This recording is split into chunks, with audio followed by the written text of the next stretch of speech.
Olá, meus irmãos da Igreja Evangélica Batista Moriá. A graça e a paz do Senhor seja com todos vocês. Meus amados, estamos aqui para o devocional e eu trago para os irmãos a palavra que está em Pedro, 1 Pedro 5, versículos 6 e 7. Assim diz a palavra: Humilhai-vos, pois, debaixo da potente mão de Deus, para que a seu tempo vos exalte, lançando sobre ele toda a vossa ansiedade, porque ele tem cuidado de vós. É verdade, meus irmãos, a Bíblia diz, ela fala que devemos ser sujeitos uns aos outros, né? Em Cristo, naturalmente, nos revestindo de humildade, né? De sobriedade, para podermos resistir com firme fé em Deus, através do seu Filho Jesus Cristo. Vamos orar? Pai Santo e amoroso Deus, nós te agradecemos pelo cuidado e o zelo que tens com a nossa vida. Te pedimos, Senhor, que nos fortaleça e nos dirija em nossa caminhada rumo à morada que preparaste para nós. Abençoa, Senhor, a nossa Igreja Evangélica Batista Moriá, pois Tu conheces, Senhor, a necessidade de cada irmão. Visita, Senhor, os enfermos e consola os que sofrem. Nos traz saúde e paz, meu Senhor. É no nome do Senhor Jesus que oramos a Ti. Amém. Um abraço a todos, meus irmãos.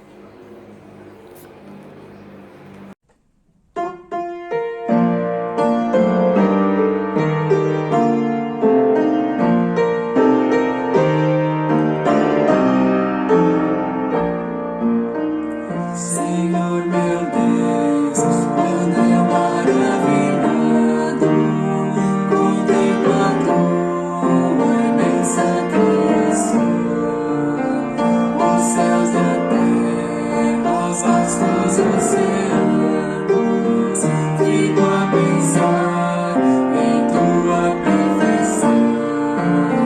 Então minha alma canta de Senhor. Grandioso és tu, então minha alma canta de Senhor. Grandioso és tu, grandioso és tu. Vou caminhar nas plantas e florestas, escuto as aves todas a cantar, olhando os montes, vales e campinas, em tudo vejo teu potenciar. Então minha alma canta de Senhor. Grandioso és tu, grandioso és tu. Então minha alma canta de Senhor. Grandioso és tu, grandioso és tu. Quando eu medito em teu amor tão grande, que ofereceu teu filho sublime, maravilhado e agradecido venho, também a minha vida te ofertar. Então minha alma canta de Senhor. Grandioso és tu, grandioso és tu. Então minha alma canta de Senhor. Grandioso és tu, grandioso és tu. E quando enfim Jesus vier em glória, minha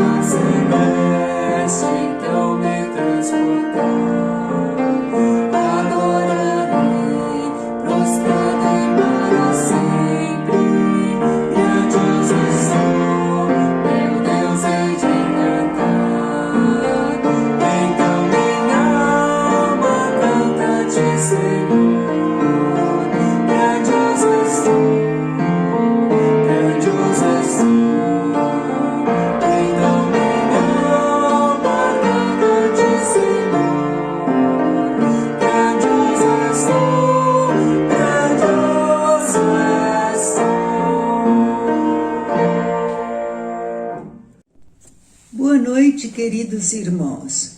Estamos em mais um culto de reflexão e oração. É uma alegria estarmos compartilhando das nossas experiências bíblicas e pessoais. Hoje eu vou falar de um tema muito simples, muito comum, mas não se espantem pelo tema, tá? Preste atenção porque acho que tem alguma coisa que a gente pode ainda aprender sobre esse tema. Nosso tema de hoje é saudai-vos uns aos outros. Nosso texto básico se encontra em 1 João, aliás, 3 João 15, de acordo com a nova tradução da linguagem de hoje. E diz assim: dê saudações pessoalmente a cada um dos nossos amigos. Parece tolice, mas gostaria de dizer alguma coisa que eu aprendi quando estava começando o que hoje seria a 7ª série. Eu era das maiores e menina que tinha chegado da roça de Minas Gerais, e eu não tinha muitos conhecimentos éticos, mas fui fazer estudar, e um dia estava passando na porta do colégio na chegada. Havia um professor, que não me esqueci o nome dele até hoje, Edson. Edson olhou para mim e falou assim: onde está a sua polidez?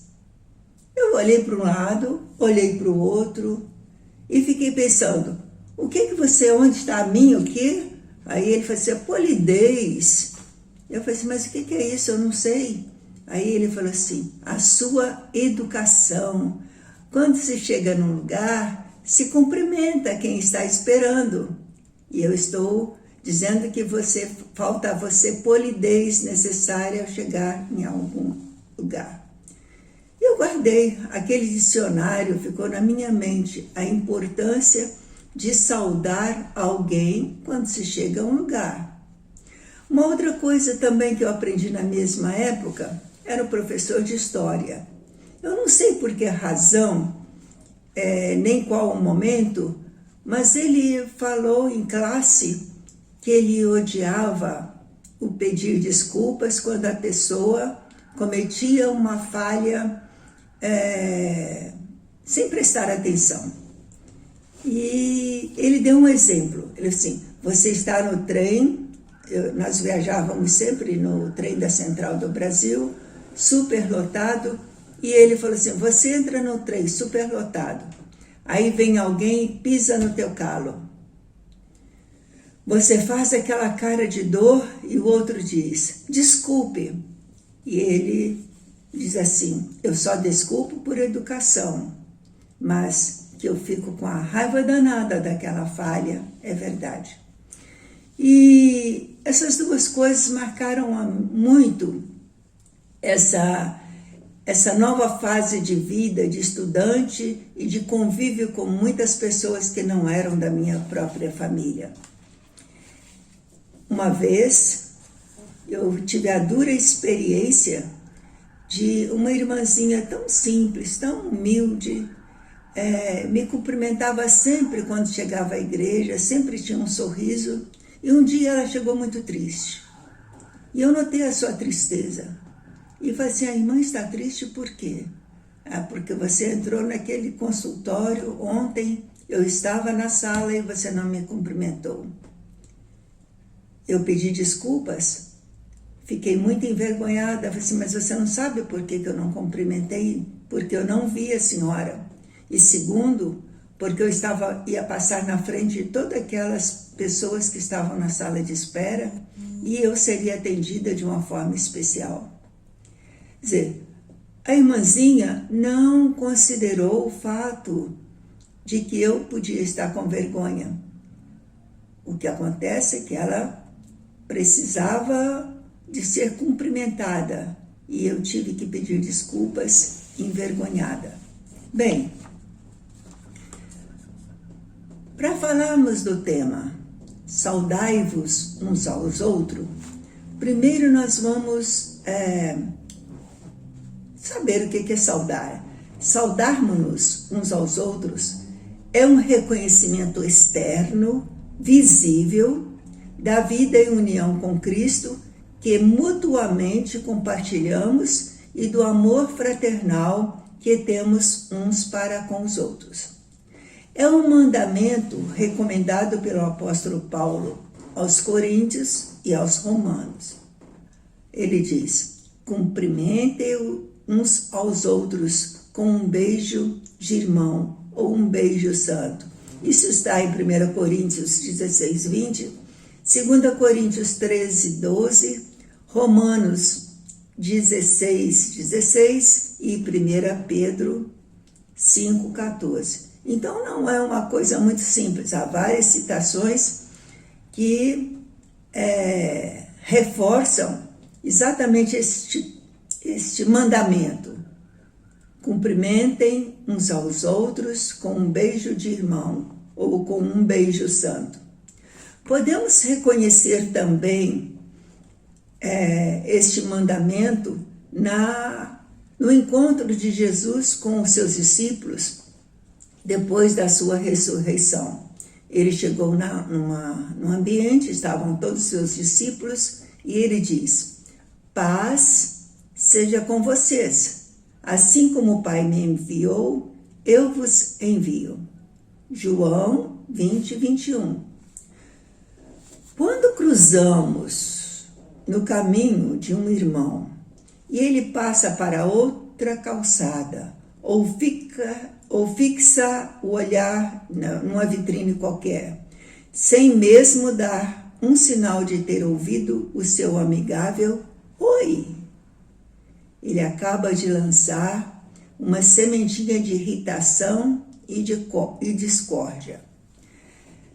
Esse fato me lembra quando nós chegamos a uma nova igreja e havia uma reclamação do pastor anterior.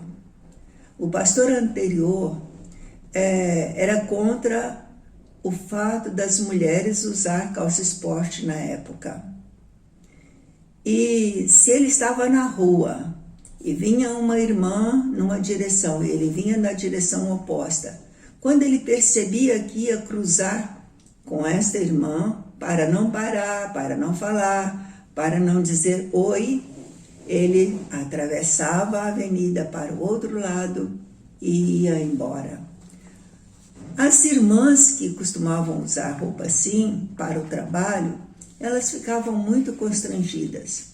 E então, uma das minhas primeiras tarefas naquela igreja foi fazer um estudo sobre a indumentária feminina e masculina, o que era feminino, o que era masculino. E os tempos que a gente estava mudando na época dos costumes de vestimentas, e aquele pastor, coitado, ele tinha a sua ideia formada, deve ter mudado com o passar do tempo, mas o relacionamento dele com aquelas irmãs que trabalhavam de roupa esporte ficou muito prejudicado. E ele ficou mesmo sem condições de ficar naquela igreja por muito tempo. Temos que notar as diferenças entre os costumes de saudação de um grupo para outro e de uma época para outra. Consideramos cumprimento com aperto de mãos, com 2 beijos, ou com um beijo só, ou com 3 beijos. A verdade é que as formas do cumprimento podem variar, mas no Novo Testamento nós podemos ver 4 diretrizes de saudações entre os irmãos. Vejamos. Primeiro, saudações pessoais e individuais. 1 João 15, ele diz assim: dê saudações pessoalmente a cada um dos nossos amigos. Devemos saudar o irmão em Cristo de maneira pessoal e individual. Paulo muito se esforçava para saudar individualmente seus muitos cooperadores e amigos. Romanos 16 é quase todo dedicado às saudações. O aspecto individual das saudações é salientado também por João, o apóstolo do amor, quando escreve sua terceira carta, capítulo 3, verso 15.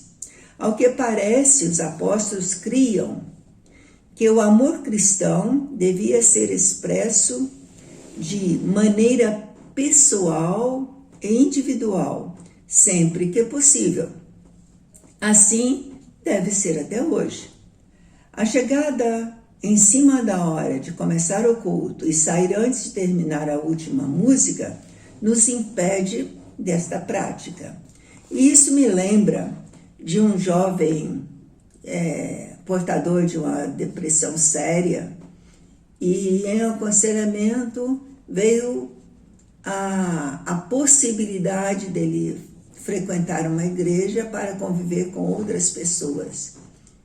E ele me respondeu: eu vou à igreja sim, mas quando eu vejo todas as pessoas entrando para o templo e quando chega o dirigente do culto que vai começar o culto, então eu entro. Fico lá no último banco, escuto a pregação e saio assim que é possível. Mas por que você faz isso? É porque ele respondeu: porque eu não quero ser notado. Eu não tenho condições de conversar com ninguém, por isso eu saio. Quer dizer, ele perdia a grande bênção da comunhão com os irmãos. Ele queria ter comunhão com Cristo, mas não tinha condições de ter comunhão com irmãos. E ele falou assim para mim: eu me sinto bem quando eu vou a uma igreja bem distante, onde ninguém me conhece e ninguém me nota. Isso também me lembra de uma outra experiência que foi muito ruim. Quando o pastor Elias era ainda estudante, nós fomos a uma igreja lá em Caxias, da famosa Caxias. E eu tinha um filho, minha primeira filha, e ela era bem pesadinha, e eu sentei lá no banco, fiquei ouvindo a mensagem. Quando terminou, ninguém falou comigo, e eu fui para a porta da igreja, mas ninguém falou comigo. Aquela igreja ficou marcada no meu coração. Felizmente, não sei o nome dela, mas sei o comportamento que não é digno de pessoas cristãs quando recebem um visitante na igreja. Bem, se você crê nesta implicação do mandamento, há de concordar que não é papel só do pastor ou do principal dirigente procurar saudar individualmente e de preferência pelos nomes o maior número possível de irmãos antes e depois das reuniões. Quer dizer, não é tarefa somente da liderança de poucas pessoas cumprimentar as pessoas e procurar saber o seu nome, onde mora, de onde vem, como está passando. Um cumprimento que seja realmente pessoal. Isso me lembra outra experiência que para mim, agora no decorrer dos tempos, eu chego à conclusão que eu não era uma pessoa realmente polida e não sabia dar um exemplo de polidez para o meu primeiro pastor. Vou contar a experiência dele comigo, para os irmãos notarem como eu era indisciplinada. Na nossa igreja havia uma porta lateral para facilitar as pessoas, mais ou menos no meio do salão, para facilitar as pessoas que tinham que sair com uma criança ou mesmo por um trabalho rápido que teria que fazer. E quando terminava o trabalho, algumas poucas pessoas saíam pela lateral, porque todo mundo queria cumprimentar o pastor. Eu fazia isso até o dia que eu percebi que ele estendia a mão para mim, mas já olhando para o próximo que vinha. E eu, olha, fiquei chateada com aquilo. Eu pensei, ele não quer me cumprimentar, ele quer cumprir a tarefa. Hoje eu compreendo que ele vinha de muito longe para nos ensinar um pouco da Bíblia.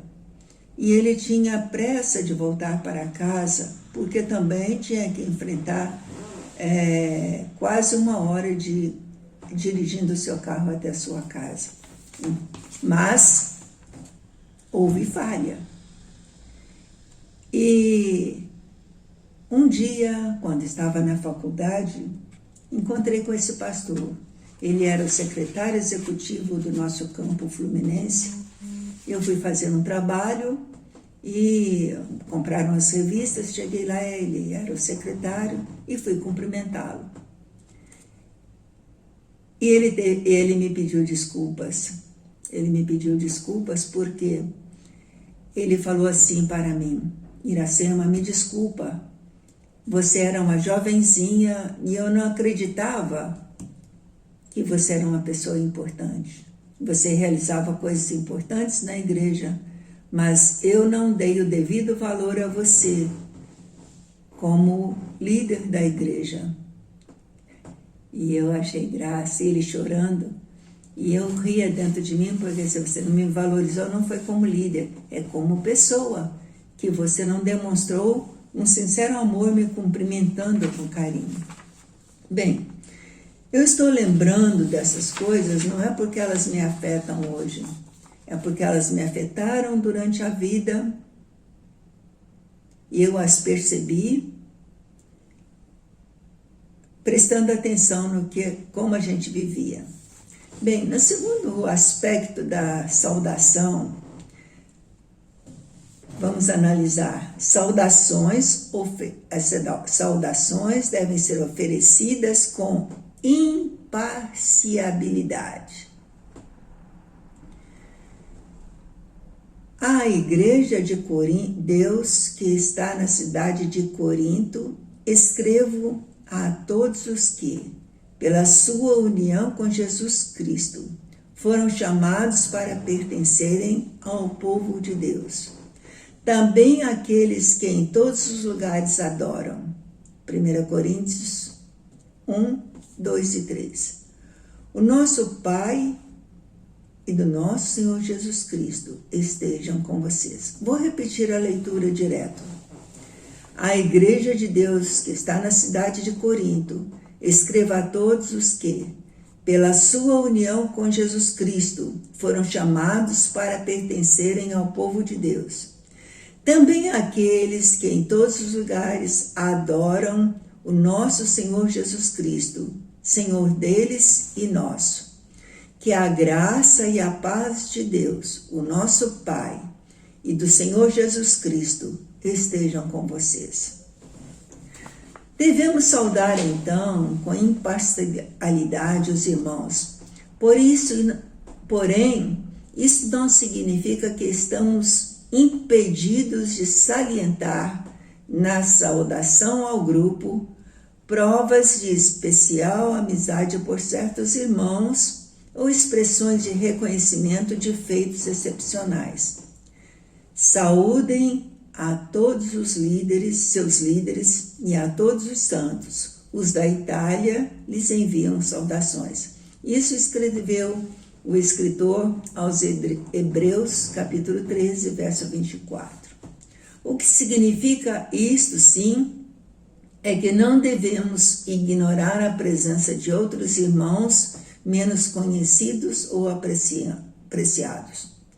Tiago diz que se fizermos acepção de pessoas, especialmente em relação à maneira de tratarmos os irmãos quando nos reunimos, seremos arguídos pela lei como transgressores. Quem quer obedecer à lei, então, cumprimentem uns aos outros, que demonstra que você não tem acepção de pessoas, segundo as que recomenda Tiago.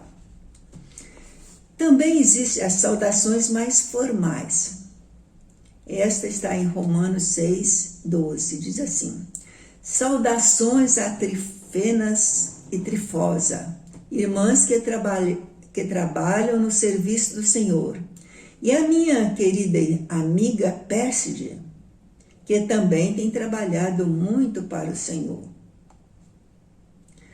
As saudações mais formais devem comunicar a aceitação das pessoas e, se possível, incluir algumas expressões de reconhecimento ou apreço pelo trabalho que realizam.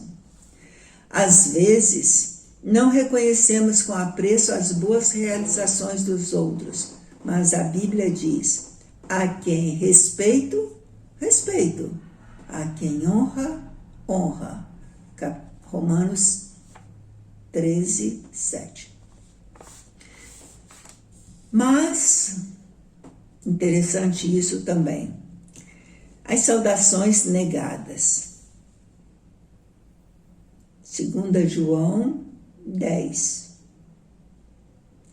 Se alguém for até vocês e não levar ensinamentos de Cristo, não recebam essa pessoa na casa de vocês, nem lhe digam que a paz esteja com você. Duro, né? Duro. Mas se acharmos que uma pessoa não merece a paz de Jesus Cristo, que recomendo aos cristãos, que é recomendada aos cristãos, não devemos cumprimentá-las. A saudação cristã não deve ser estendida a nenhuma pessoa que, dizendo-se irmão, ensine doutrinas contrárias ao Evangelho. Na lição de domingo passado, a irmã Estela apresentou o Diótrefes e eu achei que ela foi muito corajosa de falar quem era aquele servo, dito servo, né? Servo do Senhor, mas que prejudicava a obra do Senhor. Quando notarmos que uma pessoa não está trabalhando para Cristo, está prejudicando a obra, não merece a nossa saudação. Podemos concluir, diante de tudo que falamos até agora, o valor deste mandamento é grande. Cumpri-lo ajuda a criar um ambiente de amor e afeto fraternal entre cristãos, saudando uns aos outros de maneira constante e coerente. A igreja fica mais unida e ganha maior ânimo para expressar seu mútuo amor em Cristo e de muitas maneiras diferentes. Isso quer dizer que não devemos ficar esperando que as pessoas venham nos cumprimentar, mas nós devemos ir e cumprimentá-las com todo afeto, com todo carinho e com todo respeito. Lembrando, bom dia, boa tarde, boa noite, são atos sociais que demonstram boa educação, isto é, a nossa polidez. Quando temos que pedir alguma informação a um recepcionista ou que temos que pedir algum favor, desculpe, obrigada, até logo. São hábitos que devemos cultivar em qualquer dos nossos relacionamentos. Irmã Sibélia esteve na Europa e quando ela chegou, ela disse: eu nunca tinha ouvido tantas vezes esta palavra, sorry, sorry, sorry, sorry, sorry, sorry. E excuse-me, sorry, desculpe-se. E ela falou assim: nós não temos este hábito. E ela, ao trazer isso para a minha lembrança, me despertou o interesse de falar com os irmãos. É um mandamento do nosso Senhor Jesus Cristo. Que a paz esteja com todos nós. Amém.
surgirem.